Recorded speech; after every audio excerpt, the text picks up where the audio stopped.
Habit 3, put first things first, is where that vision becomes reality. This matrix here explains it perfectly. You've got the procrastinator, who lives in crisis mode, the yes man, who tries to please everyone, and the slacker who's, well, slacking. The goal, the place where real effectiveness happens, is to be the prioritizer, the person who focuses on what's truly important, not just what's screaming for their attention. All right, so once you've scored that private victory, you've built that solid character foundation, now you're ready to move into the public arena. This next stage is all about mastering teamwork and our relationships with others. These next 3 habits, this is how we interact with the world. They help us move from just being independent to being interdependent, which is the understanding that, hey, we can achieve so much more together than we ever could alone.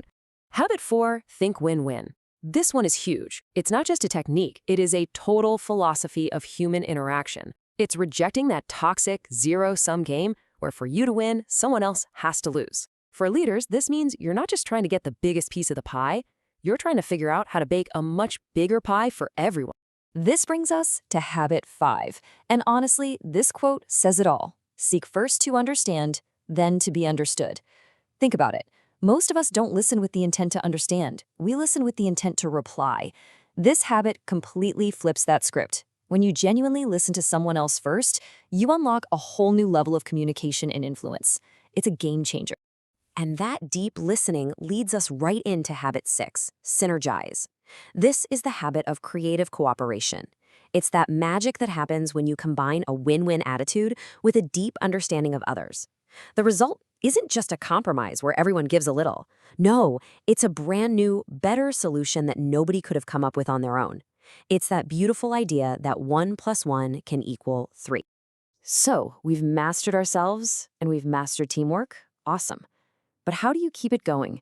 How do you sustain it for the long haul? Well, there's one last habit that ties everything together, and frankly, it might be the most important one for avoiding burnout in the world we live in today. And that's habit 7, sharpen the saw. It's the principle of renewal. I mean, you wouldn't try to cut down a tree with a dull saw, right? This is the same idea. You have to take the time to renew yourself across 4 key areas: your body, your brain, your heart, and your soul. This is what makes all the other habits possible. Because let's be real, you can't be an effective leader if you're running on empty. Okay, this all sounds great, but let's be honest for a second. These ideas are from 1989. Does a framework designed before most of us even had the internet really hold up today in the 21st century? Where's the proof? Well, the answer is a resounding yes. A massive review of decades of academic research found consistent, hard evidence. The principles from the 7 habits were shown to directly improve the exact skills we value most in leaders today: better communication, more authenticity and integrity, and that amazing ability to solve problems collaboratively. And this isn't just about soft skills. That same review connected these habits directly to the bottom line. We are talking about measurable boosts in performance, real productivity gains, higher employee engagement scores, and lower turnover rates.